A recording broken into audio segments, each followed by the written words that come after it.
Okay, I've just we'll figure it out all after, okay? Yeah, it's fine. Yep. Just hit the live button.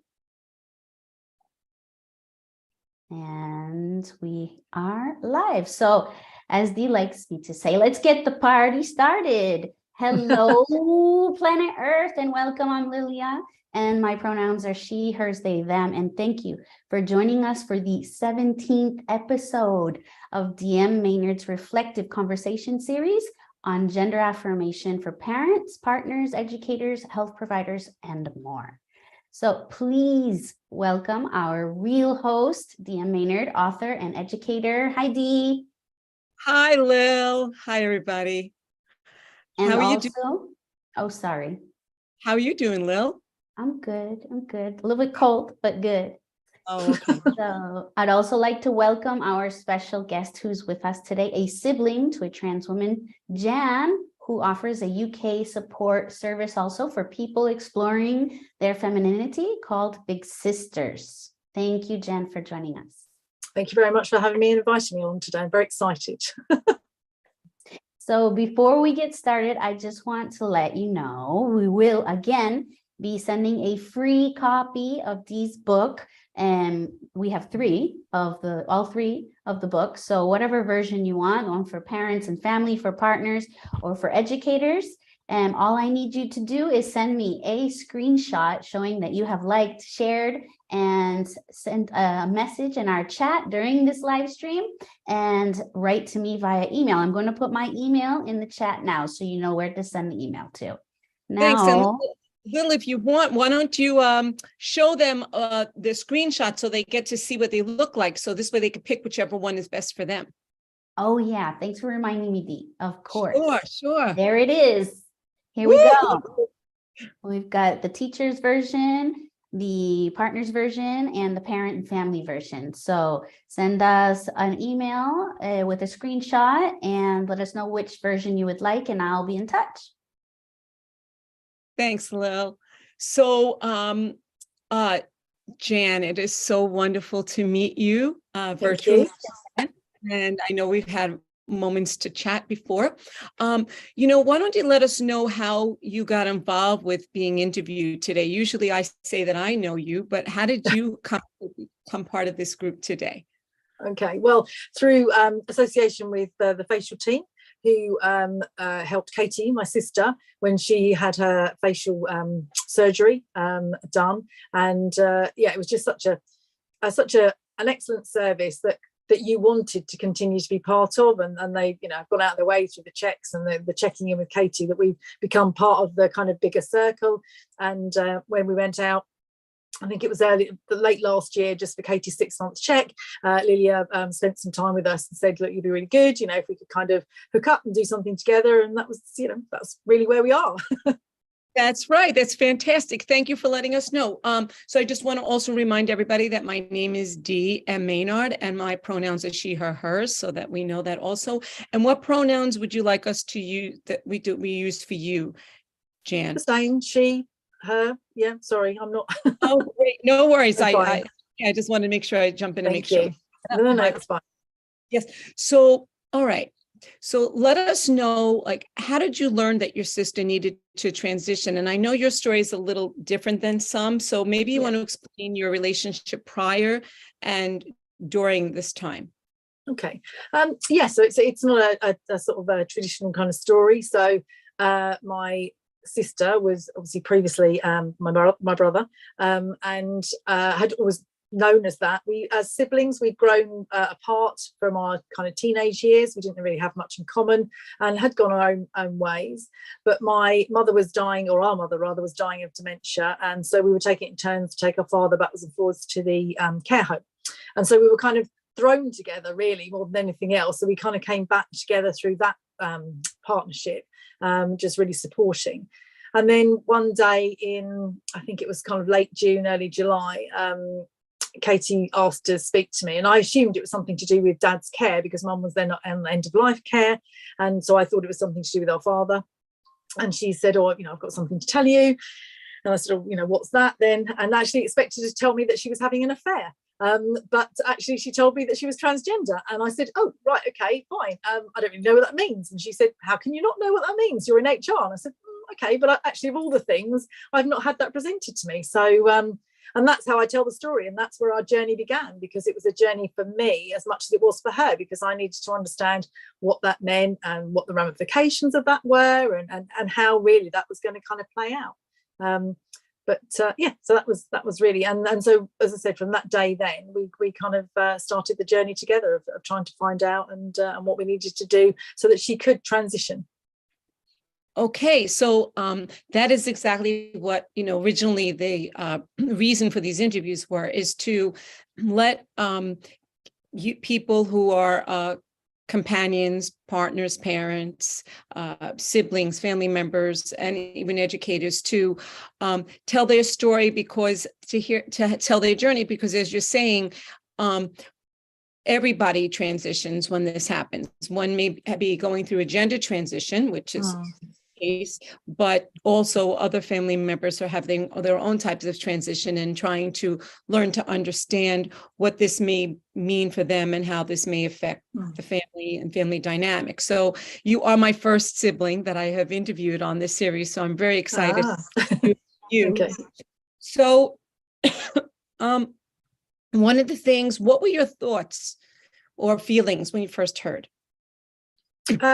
As I say, we were estranged as siblings, so it wasn't, a lot of people said to me, oh, was it grieving? Did you find it really difficult? And no, because I didn't have a relationship with my brother. And so suddenly to have Katie say that she wanted to, by association would become my sister, it wasn't the ending of one and starting of another. It kind of just was what it was. And by nature, I'm a doer. I sort things out. I'm a crisis manager. I deal with things. So I just, it was like something that needed to be done. She was clearly very, not in a good place, needed to complete this, had been thinking about it for a great many years. Well, she says since she's known since she was about 4 or 5, which was, as I said, I always found really interesting, because I reflect back on our childhood and I think, why didn't I see any signs? And even now, I still really can't, but it's interesting. So her recollection of us growing up is different to my recollection of us growing up. And that just goes to show how people can navigate paths together but have completely different kind of concepts and understandings. And she suffered greatly. I was aware of some of it, but because we had no relationship, I didn't need to get involved at that stage. She was anorexic and had did some self-harming and all those sorts of things, but it was all to do with the mental health issues that she had while she was struggling to find her way. So it was to me, it was something that needed to be dealt with and sorted out. She was fully committed to transitioning fully. She didn't want a halfway house. It was that or nothing. And she wanted to, my help. She'd done some research herself with regards to she always said to her the most important thing was the face. She needed to look in the mirror and feel that she was who she wanted to be. And so that was where we looked in and found the Facialteam, and they were able to support that part of the journey.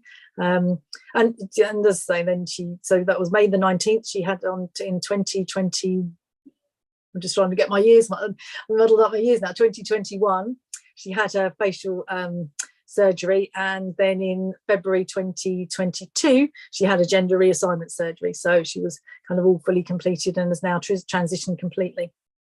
Okay, so you just gave us a lot of information. So sorry, thank you so much. No apologies. You're wonderful. So all right, let's take it back just a drop here with this. So when she talked to you about this, it sounds like she asked for your help or wanted you to be part of her social and or medical journey. We know what the result was, but since we're talking about this through your point of view, and we always know in every family, everybody sees situations through their lens, obviously, and remembers things in their way.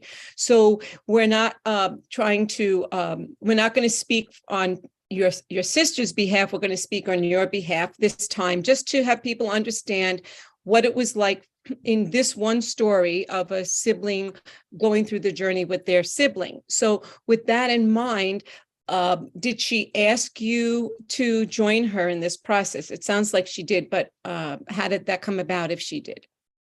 Yes, well, that she'd asked me for my help. So I, as I said to her, what does that mean? And she explained that, she wanted to, she was, felt that she was, trapped and in the wrong body and wanted to become a female. And then, proceeded to say about the, facial surgery and all the rest of it. But she said to me, the most important thing for me is I'd like help with hair and makeup. I said to her, well, I can do the hair because I've got a really good hairdresser, but I can't do makeup because I'm rubbish at that anyway, but my beautician will be able to help you. So I just then kind of went around building a network around her. So okay, so that's part of you. So you she asked you to help her with aspects of socially transitioning first. Yeah. Okay, I just wanted, for people who don't know about this, you're trying to also teach at the same time. Thanks. Okay, yeah, that's fine. Yeah, that was important to her because she wanted to look completely the part. And so so the journey consists, the facial surgery was then booked, but in between times she was having voice coaching and female etiquette training, again through people that I knew, to be able to walk and stand and learn how to present as a female, and as I said, the voice coaching, because again it was very important to her that she presented fully as female. So okay, so I know one of the expressions that some people have used is like to play the part, or the part, but it's really affirming a person's gender. Like that's really the languaging, because it's not really like I understand, because this, a lot of this is very new for you, so I'm just going to be really sensitive to the listeners and those that are in transitioning, that it is to affirm their gender, because this is who they always have been. Their body wasn't showing it, but so you can continue. I just want to interject and help out here a little with that part of it. Yeah, no, that's fine. That was the important thing. So we, she had makeup lessons booked, and we took, so my beautician did the first initial parts with her, how to, foundation and that sort of thing, because she was still going through electrolysis at that stage. So on her face. So yes, covering up and that sort of thing, and being able to deal with that. And then we, did a couple of proper full-on makeup lessons where they, different day to night. So again, it's about that seamless, because again, a lot of people struggle with that, because it's knowing when to wear, during the day it's more of a subtle look, and then in the evening you can you want a look that you can then change up and make sure that so you look a bit more, you feel a bit more glamorous without kind of looking over the top, and being able to carry it off. That's the most important thing, and that was always really important to her. Right. I think that what you're really pointing out is things that people don't always realize, is that being socialized as a female, as the three of us have been, as cisgender women, people who were born with their gender assigned at birth is aligned with their affirming gender. Yes. Right. A lot of people, cis, we learn things socially. Yeah. Before, if those that want to wear makeup, those that want to have their hair done a certain way, some people choose not to, as anybody who identifies as female has their own journey of their gender expression. So part of this is now to help your sister have her visual or her gender expression align with how she knew she is supposed to be able to express herself. And so these things that you're explaining are critical and very important. And it's wonderful that you were able to be supportive to her, to help her along with this, because I know one of the things you talk about is you being a helper, and many family members are not sure how to help those that are in transition. They might not know what, as you said, what transitioning was, but as they slowly learn little things that matter, things that maybe some of us have taken for granted to understand since we're young, because we've been socialized that way, others don't know, and they have to be carefully taught, right? In a respectful way with people, because you said you're a hairdresser, but it's important to find that hairdresser or someone who will take the time and understand the great importance of this. Yeah, and that was the reasoning behind Big Sisters, because I saw how easy it is to get ripped off, for want of a better word. There are, you know, the people out there who want to trade on the fact that there's a vulnerability there, and there's an expectation, and sometimes people are navigating this on their own because they might have been rejected by their family or partner or friends or whatever, because they can't understand it or don't wish to understand it. And as we said, each to their own, and everybody has different thoughts and views on it. However, it does make it very much more difficult and a much more of a lonelier path when you are doing it on your own. And as I say, like everything in life, there are people out there that would take advantage. And as I said, that was the reasoning behind Big Sisters, because as I went through and realized that, you know, how difficult it was. You know, she spoke about a couple of times when she'd been to London for makeup and just ended up in tears because she, you know, looked like a pantomime dame and didn't feel that it was the right.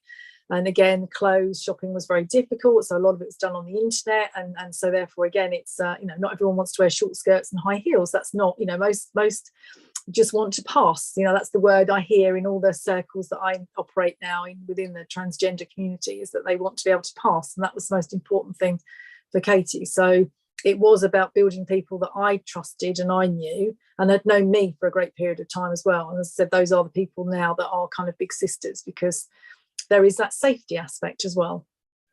Exactly. That's the part I was going to get to. Lil has a question, but I just want, let me just say, because that's why the clothing is in the background. And so I want to get into about Big Sisters, but Lil, you have something to add.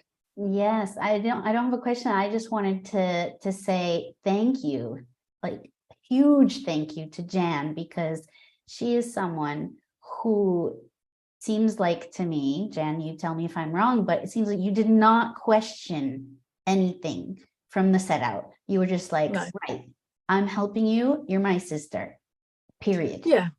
And you took it on. It doesn't mean that you didn't have an internal process and it was difficult. There were things that were hard along the way for you to, you know, sort of change that microchip. But you just wanted to be there for your sibling. Yeah, it was important. I mean, I'm lucky in the nature of my day job, for want of a better word. I operate in human resources. I'm a human resource manager, so I am used to being thrown things and thinking, right, okay, what do I need to do now? So I kind of, you know, a couple of people have said, oh, was it like a project? And I don't really like that, because that makes it sound like it was just done and delivered and then kind of moved on. And that wasn't the case. That wasn't it. It was something that was clearly really important to her, something that she needed to do, and there was no reason why I couldn't do it. So exactly, it was a no-brainer. So, but I was very lucky, you know, I was able to, you know, we took 12 weeks in Spain because I could work from Spain, so I could work remotely when we went out to the Facialteam. Not everybody's in that kind of position, but I was able to have an incredible family that basically didn't bat an eyelid, you know, when I came home and sort of said, oh, right, okay. So, you know, my sibling, who I don't really speak to, don't have a relationship with, well, actually they want to transition and they're going to come and live with us because they're getting a divorce, and actually we need to lend them some money to start off with because they think to wait on the sale of the house. My husband was just like, oh, right, okay, because Wow. so it was a very but that's as incredible. I said, not everybody is in that position.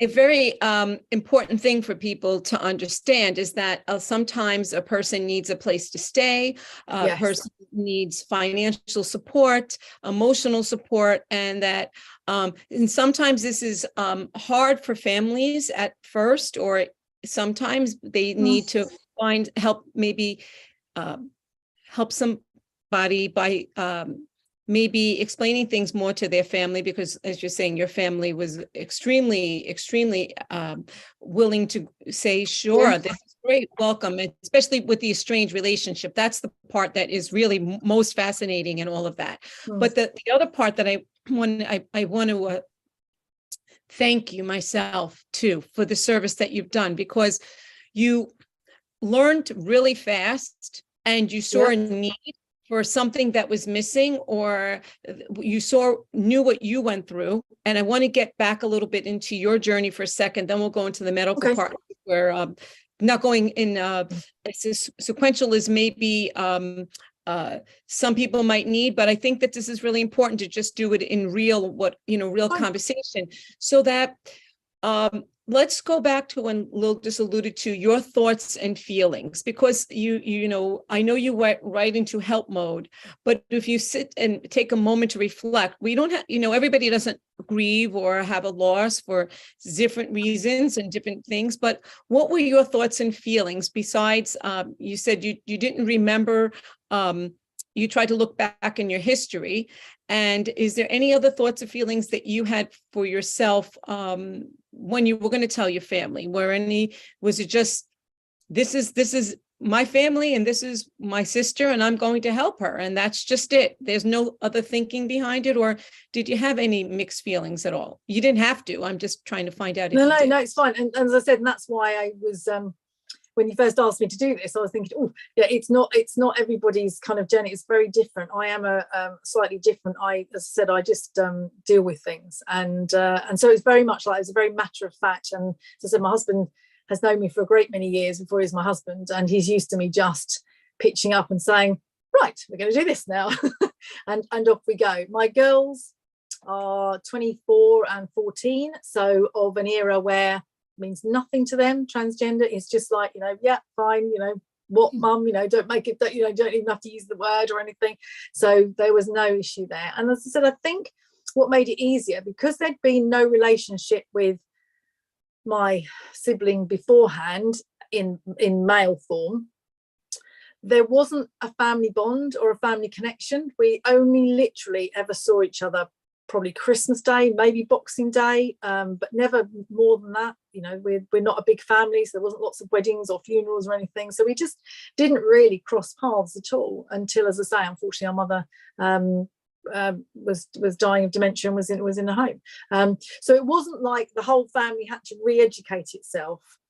It was easier for us in that respect. We didn't have somebody that had gone from male form to female form because they didn't really know her in that kind of presentation. Great. That's what I wanted us everybody to understand, because I'm clear on this too. Yeah. But it's good for you to explain it through your lens. So then you helped her socially, and then out of that aspect came this beautiful organization that you have put together. Can you tell us a little bit about that? Because this really works mostly in relation to socially transition, even though there is accompanying to medical part, I think. But let's just talk about the social aspect of helping people with their gender expression. Yeah. So when we were away in Marbella, it's a very kind of, it's quite a, I'm going to say, the word romantic sounds a bit weird, but it was kind of, the sun was setting, we were in a tapas bar, and and we'd been out shopping all day. It's a story we tell on the website. And Katie, she said to me, do you know what would be really great, Jan, if everyone could have a big sister like you? And I said to her, well, why can't we? Why can't that be? And she said, well, because people don't. There's lots of people that just don't have anyone. So I said, well, then we need to change that, because what a waste of all that time and all that effort of looking for things and finding out things and just doing stuff. What a waste if it just ended on Katie's journey. If it was there and it was able to be accessed by others, then that would be great, and that fulfilled a need in both of us. I like to help people and do that, and for her, it was her, the way that she wanted to be able to offer something back, sort of initially. So that was the real, and the ladies that I have, and gentlemen, because Derek and my photographer guy, they all came together and said, yeah, we'd like to be part of it, because they'd seen what we've been doing. And so they said, what better name can you have than Big Sisters? Because literally I am her big sister. And also it gives the idea of a community, because we're all sisters. There's a kind of a sisterhood without making it sound a bit kind of quirky.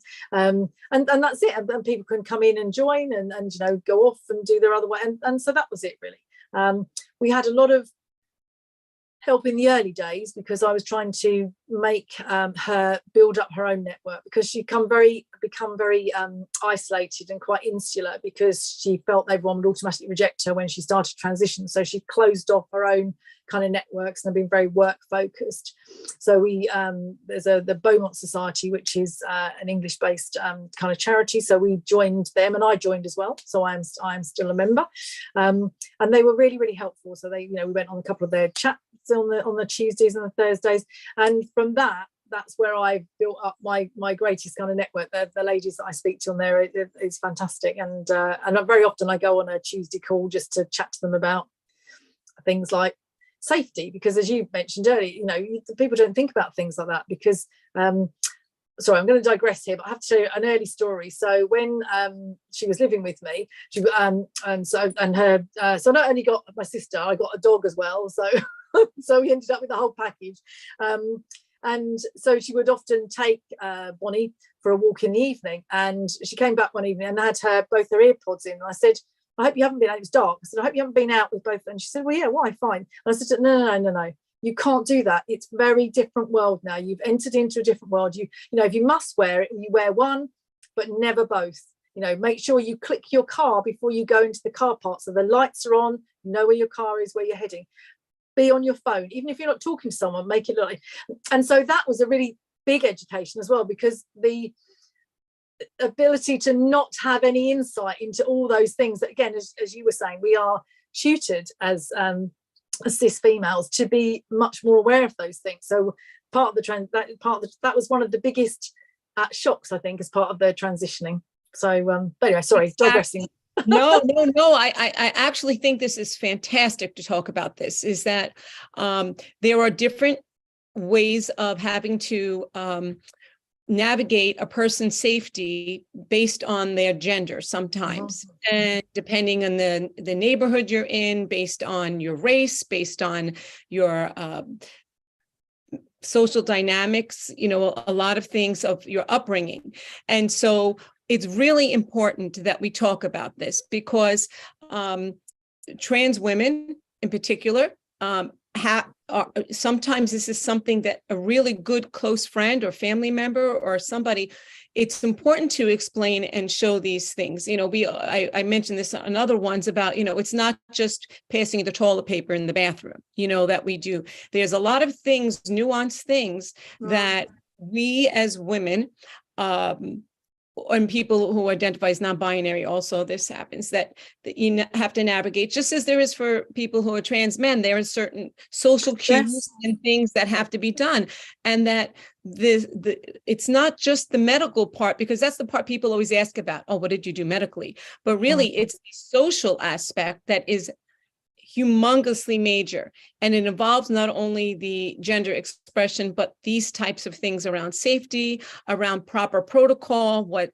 depending on the society, the culture you're in, what's acceptable and what is not. And you truly are being a big sister or a guide, and I mean, maybe like a little angel, somebody who is like so generous to point this out, because you don't know what you don't know. No. That's really the bottom line. You don't know what you don't know. And so it's great advice that you gave her. And it's important that people go through these types of classes or training to understand this. So tell me about why tell us about what Big Sisters does. So we set up to be able to help those on their journey, and it doesn't matter where they are. So originally, a lot of people sort of, because they read Kate's story, they sort of thought, well, you're only really going to be for anyone that wants to fully transition. But that's not the case. And actually, we've broken that barrier down, because a lot of the ladies are, they don't want to do that. They just want to, they might have some facial surgery, but they don't want to have the gender reassignment surgery. So we are, one size kind of fits all, really, for want of a better kind of phrase. I do, whether it's helping just shopping and finding a look for yourself, or whether it's advice on, say, voice coaching, sort of signposting to the Sophie who does the voice coaching, or Isabella who does the female etiquette, because different people would want different things at different times. And the analogy of being on a bus gets used a huge amount, particularly in management theories and training and all the rest of it. But it is very much like that. And because people sometimes have quite a I suppose a traumatic journey can be, they can hop on and off the bus, because we all know stories of people that have started to transition, they've gone and bought clothes and they've been very happy with that, and then the next week something happens and they lose confidence, and then they throw all those clothes out and they throw all that makeup out, and then no, that isn't right for me, and then feel very torn because they know that is right, and then go and do. So it's almost kind of a repeat process. So what we try to do at Big Sisters is just try and take some of that fear and worry out of it. I do a lot of Zoom calls just where with some ladies where I say to them, okay, just show me what your clothes are, what you feel comfortable with, and they'll do that, and I'll sort of can give advice like that. So it's a whole multitude of things. And so within the Big Sister group, you've got as I say, voice coaching and female etiquette and wigs, and as I say, Derek, who does the photography, comes on some of the events, because we've done some weekend events where the ladies, where people have, so my youngest was 24 and my eldest was 93. So that was a huge profile, and it was an amazing weekend. And we had a reunion the other weekend where we went and saw a burlesque show, and it's really funny and everybody loved it. So as I said, it's all things to all people, really. Because my sibling transitioned, I have the experience, as you've said, as a sibling through the trauma, and let's not kind of shy away from that. There was some trauma with it. I mean, the hospital's side of it is very demanding on not only the individual but on the person that's witnessing it, whether they're a family member or a colleague or a companion, whatever they are. You're watching somebody and that you can't fully do everything to help them, but all you can do is be there and try and kind of support and that sort of thing. And of course their emotions are all over the place because they're off the hormones, on the hormones, and that's very difficult as well. So anyway, going back to Big Sisters. So that's why Big Sisters was set up, because okay, I wanted let to me be able to jump in here 2 seconds to say, so what you really have done is you formed a social network. Yes, to agree, yeah. For people to have somebody to reach out to. Mm-hmm. You help with clothing, you help with resources, which is your background of your own career. Yeah. You mentioned voice coaching, which is essential. I mean, I met Lilia through Christy Block, a fantastic voice coach. If anybody is looking, I'm not just plugging her, she's amazing. And she's here in the US because I'm in the US, but you could do it on Zoom, and everybody can. And then you're in the UK, and then Lil's in Spain. So we're having, multicultural global interview today. And so voice coaching, because when for trans women or a person who's trans feminine, right, they the hormones don't change the voice. So you have to learn to find your voice, and you may keep it as it always has been, and you may want to change that. And that, just as finding the clothing and finding the right makeup and the right shoes and that type, finding your voice is very important. The sound of your voice, the quality of your voice. I mean, I'm not a voice specialist in that way. I mean, I sing and stuff, but in this way, it's critical. And again, on the telephone, over a loudspeaker and a microphone, having a conversation, doing interviews, it's very important how that is addressed also. So I'm glad that you brought that up. So the services that your organization offers, besides the logistical part, is it sounds like there is a social network, and it lets people know that they have a big sister in you, and all those that work with you, that you don't have to do it alone. And truly, it's the journey of changing the clothes and deciding your style is no different than it is for anybody else. We just got to do it maybe earlier in life because everything was maybe aligned for somebody who might be cisgender. Yes. And so again, all of this is about relearning or new learning. And it's really important that to be patient for a person to be patient with themselves, and that the family members like you understand the importance and the time of not, part of socially transitioning sometimes involves changing your name or your pronoun that you use that is correct for a person in transition, but that also is fitting. You have to try that out and try that on. Also, it's a different way of doing that. And so sometimes a person doesn't know, they're just exploring. I mean, not that we say that, all of this is exploring, because some people know, like you said, your sister knew. And I just want to mention that we did invite your sister on, and that I believe they're doing something at this time, so they couldn't join us, if I have that correct. You do, and actually that's the success story. So she is now cabin crew for a major airline. So Okay, that is how she's right. changed her life. Yes. And so we're showing how in the workplace things change also, and that's also another aspect, and can be, a wonderful success story. And that again, that's also trying to figure out what would be the right place for everybody to explore and figure out what they want to do along the way as a career. And some people remain in their career that they had before, and some people start their career over again.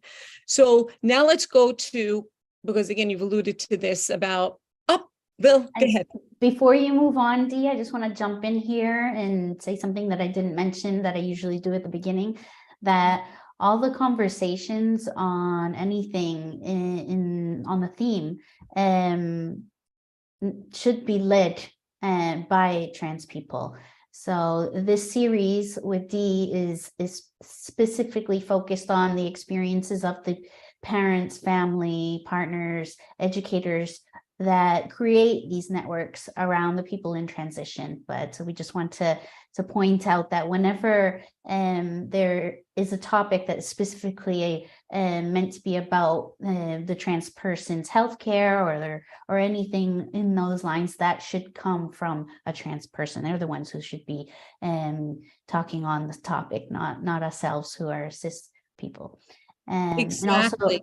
Yes. And also, just to also finally, before you move on, Dee, to say that it's so comforting. I want to put a little bit of a frame here because of what's happening in the UK where Jan is at the moment.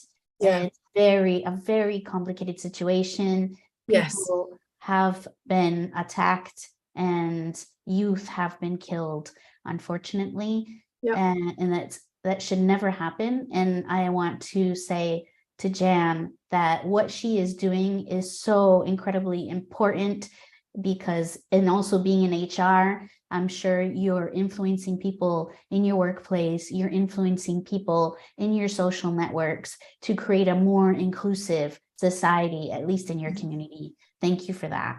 That's okay. Yes. Everything that I do, and I know Lil does, and clearly Jan, is to help a person who's in transition. It's all about their journey as far as they decide what's right, as you're saying, and what they need to do. And that this process for them is, unraveling for them or revealing for them, and that they're learning who they are, and sometimes that takes a while, as it does for everyone. And so patience and love and care and respect along that journey is important from those that are in their life. And then it's also necessary sometimes to help the family members, the companions, and those that give them the support that they'll need as they're navigating this information for themselves, so that they can be there for the person that's in transition and not be hurtful or harmful, because sometimes people say things not meaning to be hurtful or harmful, but it doesn't come out as well as it could if we had more time and support those that are in with partners and parents and family members. And so your sister asked you, I don't want to get away from the part that we're talking about in the UK, because it's all around the world. This is happening all around the world. The complexity and transphobia that's happening around this world, that is very scary. And the deaths, of teenagers, of trans teenagers, it's heartbreaking, doesn't cover it. It's an atrocity, and it's beyond comprehension. And did you want to address some of that, your thoughts on that, Jan? It's difficult because I don't have that much experience of the kind of younger generations. So one of the ladies that came along was younger, and she was struggling to begin with, but now actually has been, has spoken to her workplace and been accepted. But she works from home, and I think that's very different. When you are working from home, it's much easier Actually, no, I'm making an assumption. It appears to be, I think, easier because you're not having to go into a workplace and people that saw you one day then see you different another day. Most of the ladies that I deal with are the older generation, so they've had a change in their life circumstances, where they are, their wife has died or their partner, or they've got divorced or something like that. So the trauma that they have is fitting in because obviously they're kind of later in life. They've obviously had careers and things, and issues with older children not accepting because obviously dad is that's what they say, what do I call you, mum now? And a lot of the conversations I have is how do I deal with that? And one of the ways that my sister dealt with her children was she wrote them a letter of how she felt and and explained it, and found that an easier way to do it. So, but with the younger generation, it is, as I say, it's difficult because I talk to my girls and it seems to be accepted much more in schools and colleges and that sort of thing. But obviously, as we said, there are pockets of society where they have issues and obviously target, and that's sad. And how we get away from that, I don't know. We just, as we said, it's all about kind of educating and allowing people to be who they want to be and be able to be comfortable in their own being and their own person. But it's tough, and as we know, it's a tough world out there, and that's why it's important to try and have a network around you. But as I say, I'm aware that there are a lot of people that don't have that, and that's that's really difficult. Right. It's not just to be honest, it's culturally, it depends on the country you're from. It depends on your finances. It depends on a lot of things, but we're talking, violence happens to many people, even in countries where we feel our experiences that people think that they're safe, and then they find out they're not. There are certain places, maybe be more cautious, but it's happening everywhere now. And I mean, it's been going on for always. I'm not saying it's new, but right now where it's important that we remember this and that we understand that everybody needs support and safety.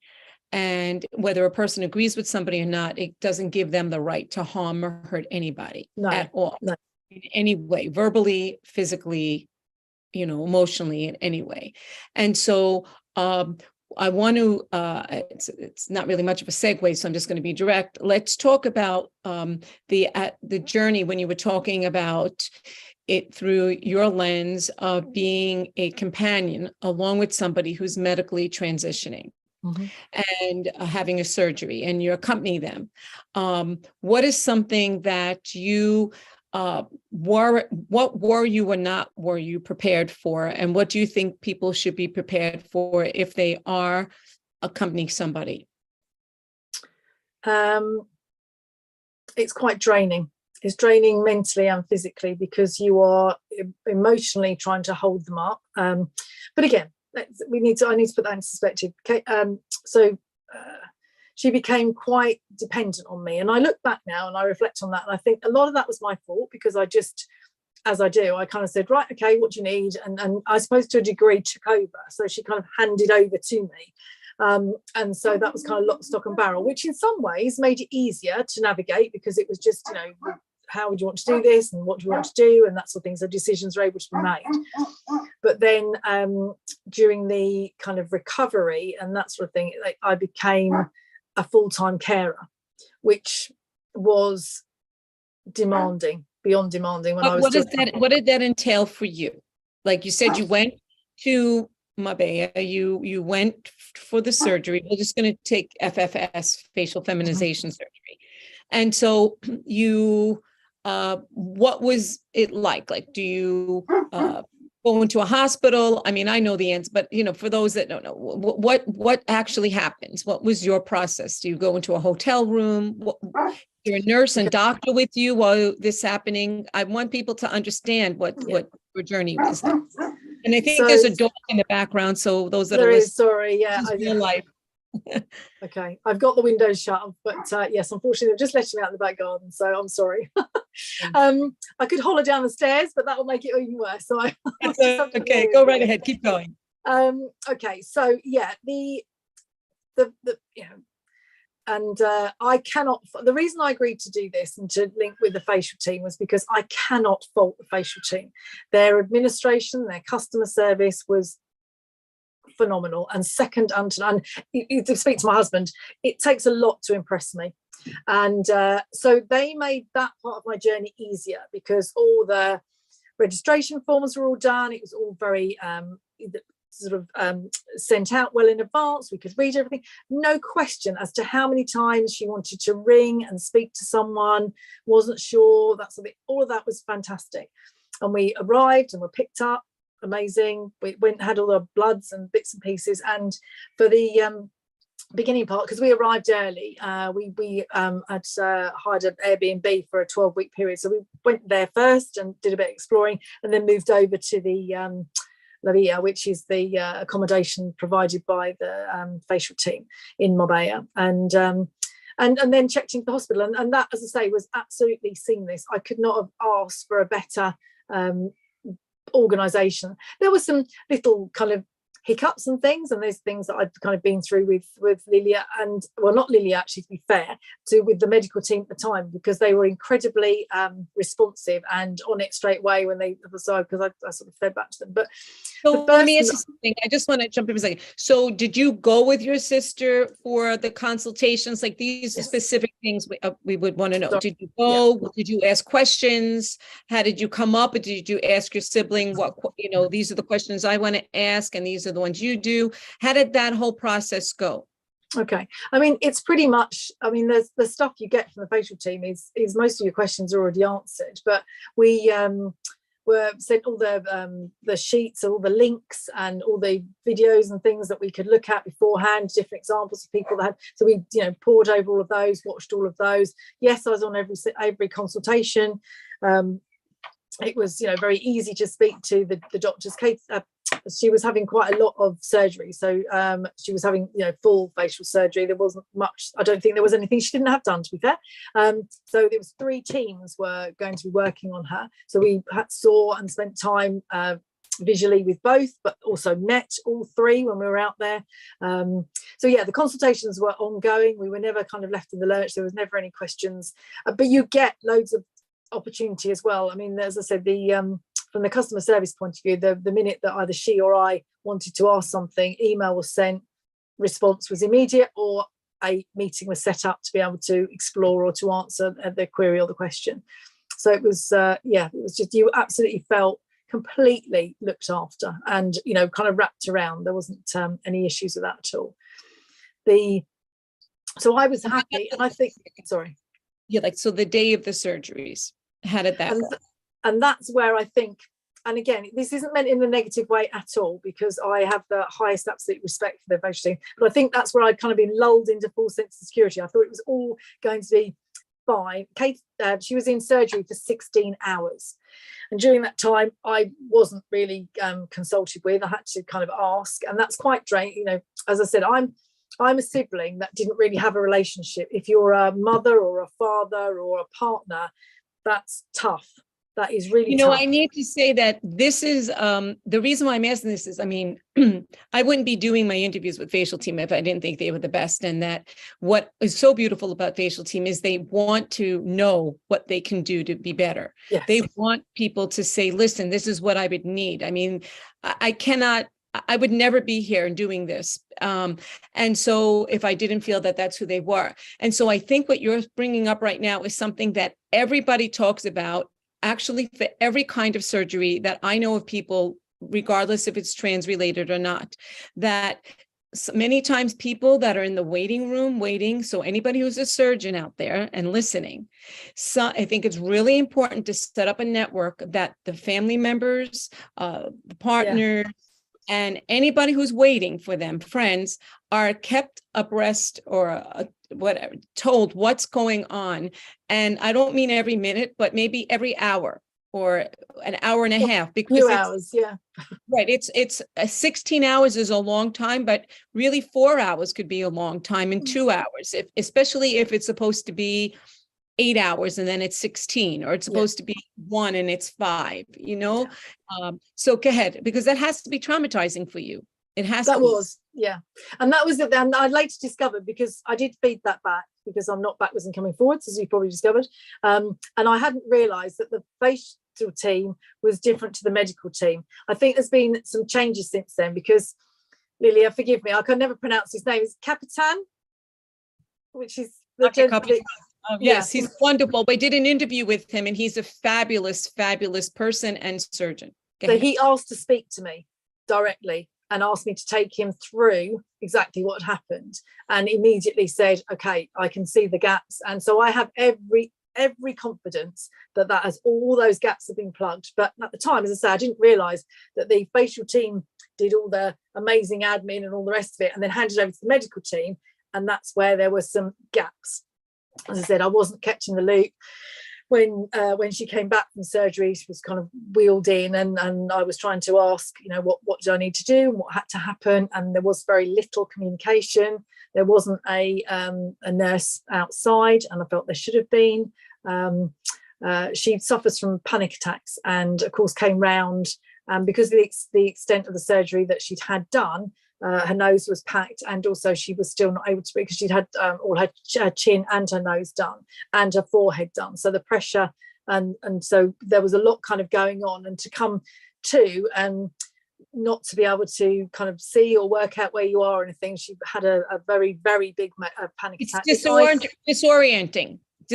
Yeah, and I hadn't experienced her panic attacks. I'd not seen them. I know that I used to have them at night, because I'd see the light go on down the hall, and that's what I always say to her, get up, go and make yourself a cup of tea, sit in front of the television, and then when it calms down or whatever. So, but I'd never seen one in full force. So you know what, I think I want to just interject. It's very important, and I know the Facialteam has, I've talked a little about this, to look at the whole person psychologically, get the support that needs to be done, and understand that panic attacks are part of some people's journey, not just for anything medical, and that, or just a new setting, and to really know, like you're saying, you saw that ahead of time, is that also, that family members can give that bits of, maybe you did, I don't know, but give those bits of information that seem insignificant at the time, because you can't, that's what's hard, even for Facialteam or any surgical team, to anticipate everything. And that's what it is with companions, especially a person who's a helper like you, when you want to be very prepared, because you want that person to not have a problem, and you can't think of everything. Like I said, you don't know what you don't know. And now when you're doing Big Sisters, you're able to say, listen, ask these questions. So it's important sometimes to go on some support, go to some support groups, or to go to some read up on what other people do with blogging or different kinds of postings. And ask the surgical teams, is there anybody that has gone through this experience with you that I can speak to that would be willing to, because there are many people. And even in the community, find a center in your area, an LGBTQ plus center that may have people that want to talk about this. There's lots of ways to get resources, but the point is that you as a companion can't know everything. You're not, and especially if you're not a medical professional. No, I didn't know, and I wasn't prepared for that. I mean, as I say, I wasn't looked after either. I was kind of just left in the room for the 16 hours, because I said I've been handed over with, and I don't think a lot of people stay, but I mean, I wasn't going to leave her. I mean, I think a lot of people go back to the Lilia, the accommodation there, but that wasn't the deal. I was going to stay in the hospital, so there wasn't any. There hadn't been any facilities for me. But as I said, we learned from it. Sorry, what about your eating and your needs? Because these are the other things for companions. Sometimes I've talked to them and they forget that they have to sometimes bring their own food and think about their own breaks to use the bathroom and things, and they're worried. So can you address that aspect too? Again, we're here to educate those that are maybe in your shoes and want to be prepared. Yeah, I mean, yes, I mean, I'd had some, because we'd left early, I had the breakfast bag, and I'd kind of munched through that most of the day because I'd been working. And then I kind of wandered out and said, I assumed there would be like a hospital restaurant or a canteen or something, and there wasn't. I was told I could go to a garage down the road, and which was not acceptable. I didn't want to go wandering down the road, didn't know where I was for a start.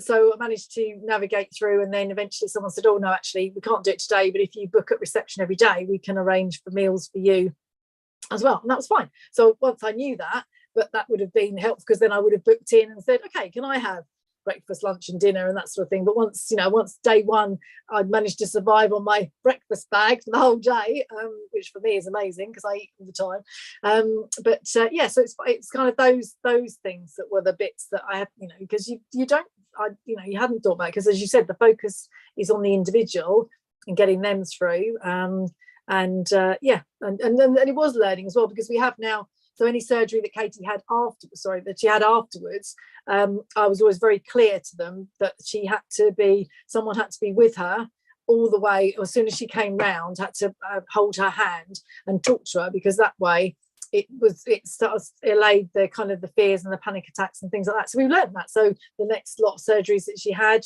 breast surgery, and then the gender reassignment surgery was nowhere near as traumatic for her, because we put in place the learning blocks from the first operation. Right. So, you're learning, right? Each step is a journey to learn, and definitely, and then pass on to those that are doing that. I mean, that's the whole point of this series, one of the main points, is to pass on the knowledge that we learn and help the surgeons and the people that run the facilities, because even though they are experts in many of the areas and they try to think of everything, they can't, just as we can't as companions that go and help others. Lil. Yeah, I just want to make a little small comment here that every experience is different, every patient is different, every companion is different, and we do our best to learn from each experience and find all those little things, but the teams, sometimes even if they're doing the best, sometimes little things like, oh, we forgot to tell the companion to order their food, at reception, these little things. There's so many details involved in the journey for surgery that it's inevitable that sometimes little things may escape some of our coordinators, but I just want to transmit to our viewers that we do have a crew of nurses. We have 2 nighttime nursing staff that are just Facialteam in addition to the hospital staff. We have psychological assistants for both the patient and for the companion.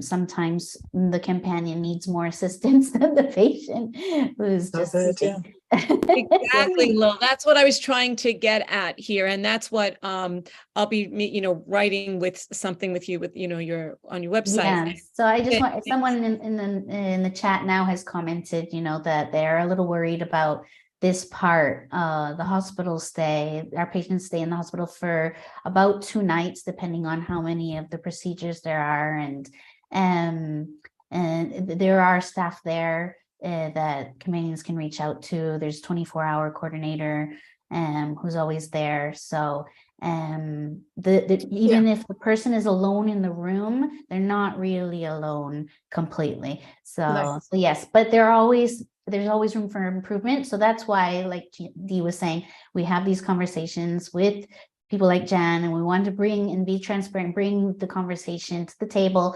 so people can see, this is a serious surgery, and it's important to do your homework. And I really like, Dee, your suggestion to reach out to the community. We have the Facebook group where there are mentors, so patients can reach out with other experienced patients. And we also have some family members and parents. Are actually the mom who we spoke with last month with Dee here live.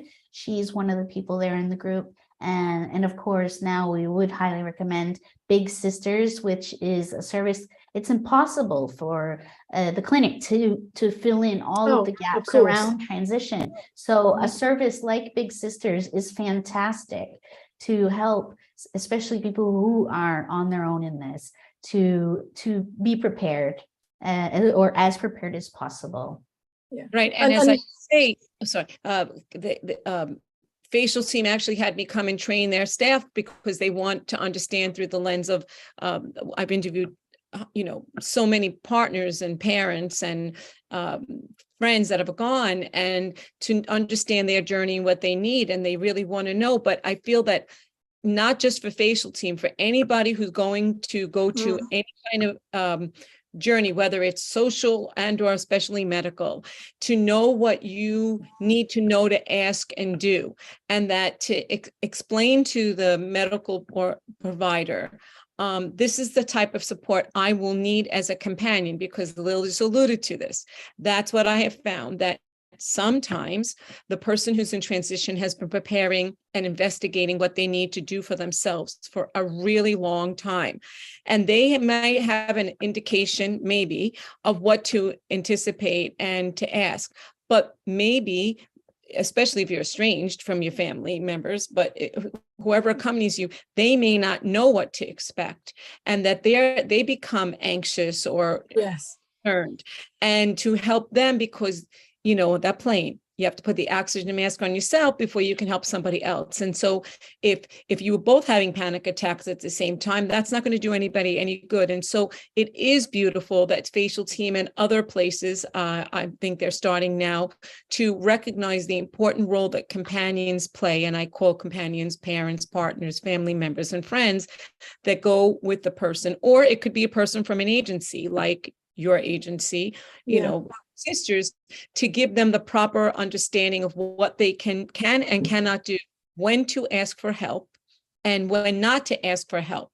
What are signs you might see when that person really needs something, and, to be the voice for them, and I'm so sorry. Now, did you want to say, I just wanted to let people know about the No, I was just going to say, and that's the thing, and I wouldn't want any of your listeners or anybody that's to think, as I said, that's why I prefaced it beforehand. There's no way that I would be doing this conversation or working with the Facialteam if I didn't think that their care was of the utmost, and have already recommended 3 other ladies who are starting their journeys because there's just no question. So I wouldn't want anyone to think, you asked me an honest question, I gave you an honest answer, and that's what we're here for today. Lilia also knows as well, she asked me to write all about it, because about the experience of that first night, because she wanted to pick it apart again to learn from it, as I said. But we've got to remember, so we're going back to May 2021. I have no reason, and in fact, when we went back, as I say, late part of last year for Katie to have some work done on her nose, you could, it's just different. So it is part of a learning experience. We all learn by things that kind of happen. So it's a combination of things. And this was during COVID also, because that also put a lot of changes and things in protocol. Go ahead. What did you want to say, Will? And we have a message from one of our viewers saying, I just wanted to say that I admire Jan's work. I've always cherished having an older brother, but wish I had an older sister.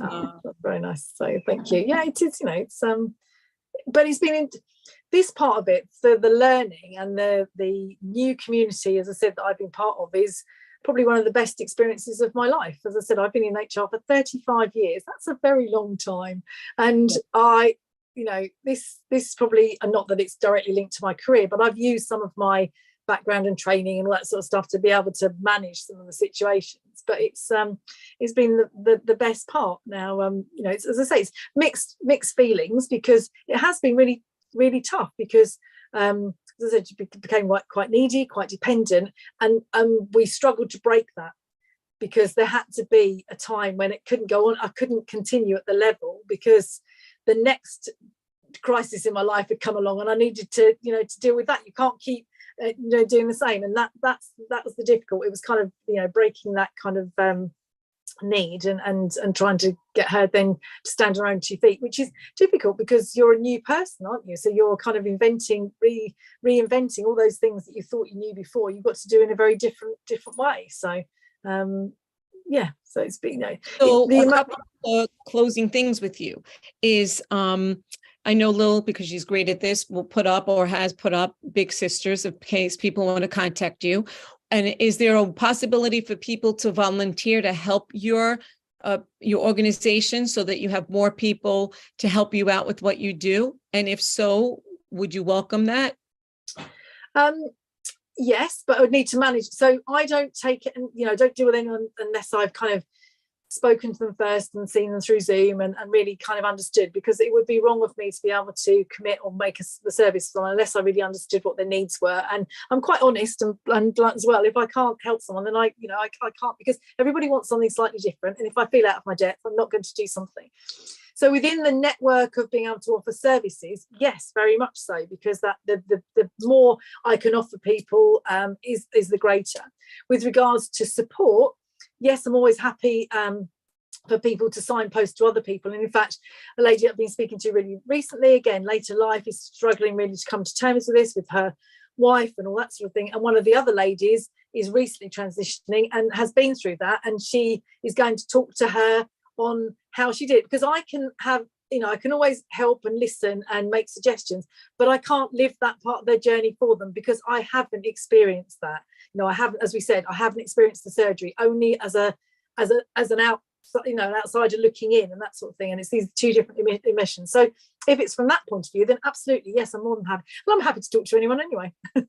So some people would want to know where's your relationship now with your sibling, and are they involved with the organization anymore? And we're going to respect everything that they want you to say in the most protective way of them as possible. How's that? No, and this is difficult for me because I struggle, because obviously it's tell us that you struggle with this, because we want to know, because you're like this poster rah, but there are things that is challenging. So with this aspect, I left it towards now because I wanted to let you get the other part out. So tell us where it's at now, and keep their confidentiality or anonymity as best as possible. That's the bit that's difficult, because when you talk freely, and as people would have realized, it's not scripted what I'm saying. So the relationship has continued to be, if I say difficult, I think that's because of all the emotions that were involved and all the pulls and strains. I think her idea was that we would become sisters and we'd skip off into the sunset and go and have coffee and cake and everything will be wonderful. But life isn't like that. And I have a family and a job, and we're launching Big Sisters. And I think she struggled to find her place. And as much as she is living with me, still living at the moment, although she's off, as I said, on her new career. As much as we were trying to integrate, I think she kind of struggled, and I just tried to get her to build her network and tried some, started with voluntary jobs just to kind of get her confidence again in being this kind of different person. So my husband says we probably are more like siblings because we get annoyed with each other and we bicker, and there are, very often tense words, and I need to leave the room before I say something that I shouldn't and stuff like that. So in that respect, it probably is a normal sibling relationship. I mean, who lives with their sister? I mean, not many people, for goodness sake. I mean, that in itself is difficult. And your husband and their dog and everybody else that comes into my family, because it's like the only UK people, older people in the UK will know if I refer to like the Waltons, there used to be a programme in the late 60s, 70s, which is this family that just had loads and loads of people. That's what my house is like. So no, she has gone off on her new career. I am happy for her, but she no longer wishes to be known as transgender. She believes that because she's fully transitioned, as is her right, that she now is female and will only be female, so doesn't want to have any reference to her past, because that's not a past that she wanted to know. So she is as she is and will go forward. Now that will be an interesting thing going forward for the family, because although, as I said, we weren't a close family, if she suddenly turns up with a new partner, I don't know, male or female, and she has chosen not to tell them of her past, I don't know, that'll be a whole new avenue to okay, so explore. let me just want to interject there, because this is great, and I appreciate you being so candid about this. Right. So some people, I just want to clip through things. Some people, that for them, who transition, the transition's complete. For some Yeah. people, it's always in process. So we want to say that for those that are listening, for some people, their transition process is never complete. And for some it is. For some people, for many reasons, and I have interviewed so many partners and then their and family members, the person in their life, their loved one that's transitioning or transitioned, they choose to be, and it's their right to live stealth, right? Yeah. STEALTH. And they choose to live stealth that they feel for safety. There's so many reasons. I'm only going to throw out a few. And that's not to diminish how you feel about this. I want to be respectful of you, that for safety wise, for work wise, for it's really nobody's business in, for different ways that they want to be seen who they are, in their affirmed gender. And that I don't know, it doesn't really come up in a conversation that I'm a cisgender woman when I talk. I just talk and I'm who I am, and nobody needs to know what surgery I had last week or if I had my hair longer or a different color another time. I'm just using, really mundane things here. And so many people, and it's important, it's very, very hard sometimes for family members. And I'm not diminishing this because my voice is usually, it is often about the person who's the companion. But I just want to show through the other lens, because it is about a person who's transitioned, is that sometimes they ask for artifacts like pictures, things on social media, pictures in their home to be down. Certain occasions, you have to ask them, how do you want to refer to them when you talk about them in the past, and things like that. It's a very difficult and emotional conversation sometimes for partners and family members to have. And what I have found is it may be very raw at the beginning. And as time goes on, you learn a way to communicate and ask. That's why I was, I think it's important to do exercises and to get professional help, sometimes as a family, to talk about these things, a knowledgeable therapist that understands these aspects, because though you say you don't grieve, this is kind of, in my opinion, only mine, part of the grieving process. It's a loss. It doesn't have to be, the death of some relationship, but the loss. And some people use terms that are derogatory to a person who chooses and feels it's best for them to be live stealth. And because a lot of anger and resentment comes up because partners and parents and family members have said, well, you're erasing part of my life and my history by erasing your history. And it becomes very complicated. And a mental health professional, I mean, I think it's important for medical health professionals when people are going to them for surgery. This is sometimes going on in the companion's head. What now? Where do we go now? And they're thinking of that while they're waiting in the waiting room and all the things that go through their head. And so your journey is, it's complicated for you, yes? Yeah. Okay, and go ahead. I think now with her life as it is, and if it is as she hopes it is, and I hope for her too, then I fully believe that we'll become estranged again, because they for her, she won't want the connection, but she will know that I will, as I was before, there when she needs me, and that's fine. I personally don't have a problem with that. Lots of people might. I'm aware of the need was there, and whilst I didn't feel kind of used or anything at the time, because actually I quite enjoyed it. It was a good experience. It was a very interesting experience, and I said, and set me on a journey that I'd never have dreamed of. And as I said, I'm having the time of my life. Absolutely love it. And I really love everything I can do with Big Sisters, because I watch. It's nice to be able to make people happy. There's not many jobs in this world or anything you do where you can truly make people happy. I mean, the Facialteam is probably one of them, because literally they are life-changing, and things like that. But it's not your normal everyday job. You don't get to suddenly feel so grateful and reborn again, and that's a lovely feeling, and that fulfills a need in me, which is great. So I fully expect that to happen. But in the future, I will probably, I don't know, get an odd phone call because my dad now lives with us as well. He became unwell as well, and now he's moved in. So that was what I was saying. My house is just full of people all the time, and so yeah, so that's where I'm at now. But you know, as I said, I'm pleased that we've done this journey together. As I said, I've never ever had the experiences that I've had, and I wouldn't. And people sort of say to me, "Oh gosh, you know, would you do it again?"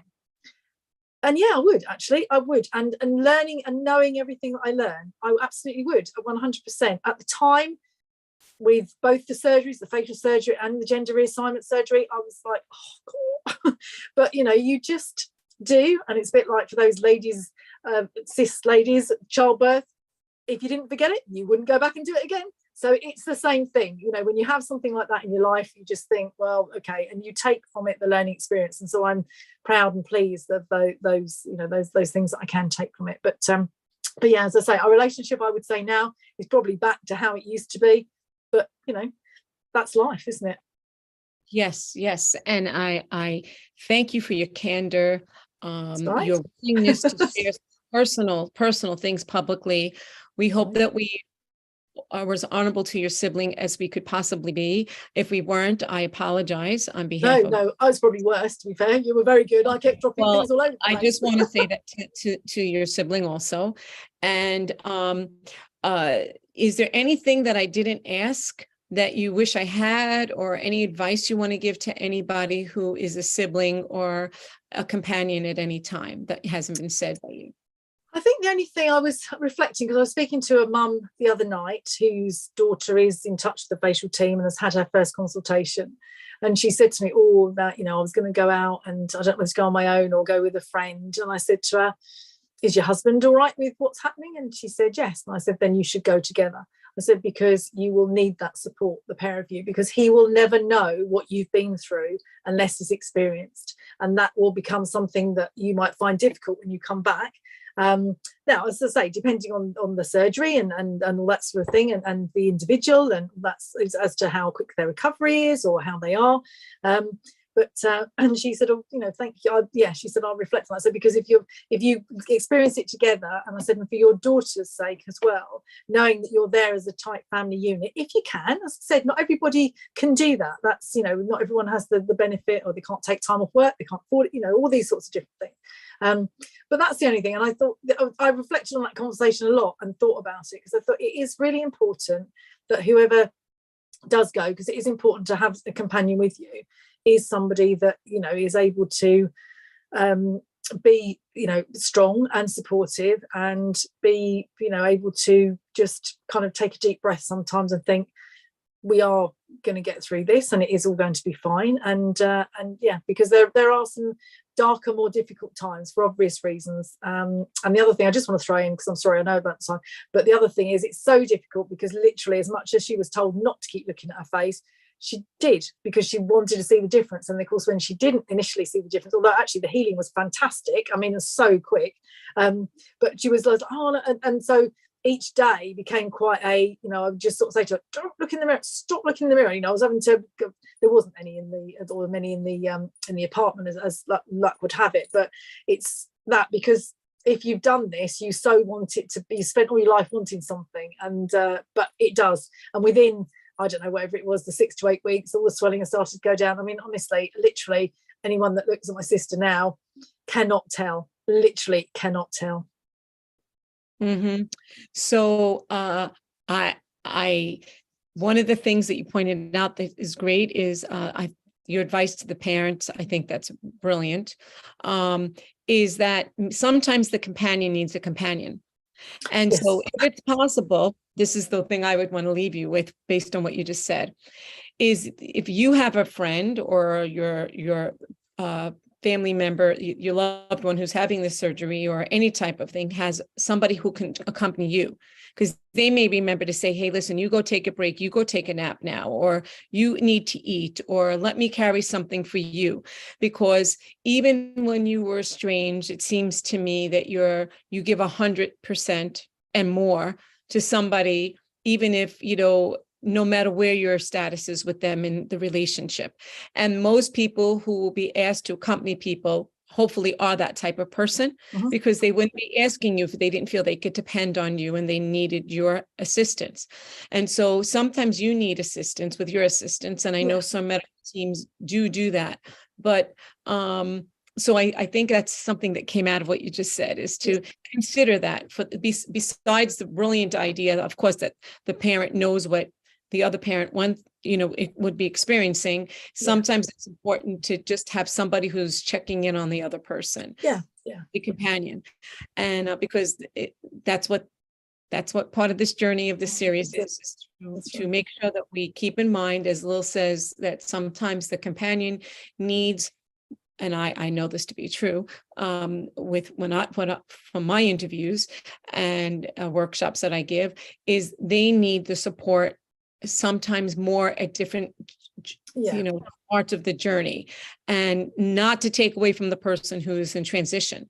But again, it's a family transition, and the dynamics change, as well as the importance of the gender transition. And so I want to thank you. And Lil, do we have a winner? The books there, We do.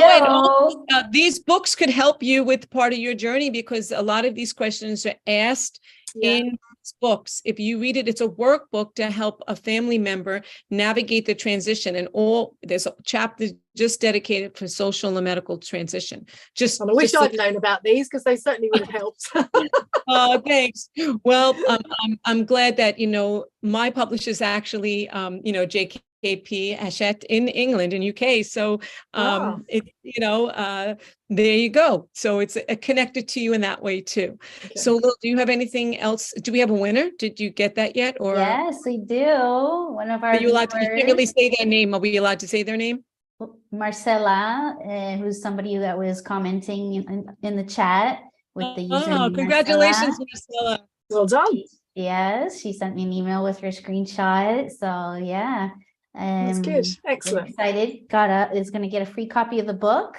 So I will follow up on that. Thank you so much, Marcella, and to all of our viewers. We had some other really beautiful comments. People saying thank you, Jan. Thank you, Dee, for running this series and bringing honesty, live. Yes. Getting through the technology alone is a feat in itself.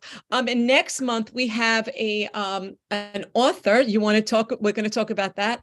I believe it's the 27th of March. Yes.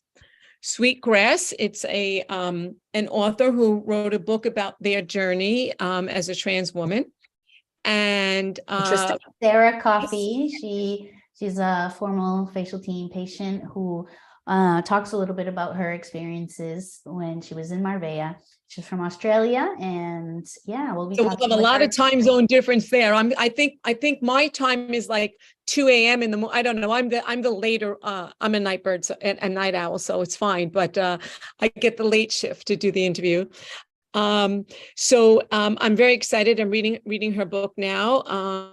She sent me a copy and signed it, and so I'm so proud to be part of Facialteam in this way, and any way that I feel like Jan does, any way to give back to the community makes me 100%, an honor. It's an honor, and it's all about the person who's in transition. In the end, I'll speak for myself, everything so that a person's life is saved, that they are not violated, that people can understand through the lens of everybody involved in this journey. And it's to help those that are in transition. It's about them. Yeah, it is, because it's very important. And it was life-saving for my sister.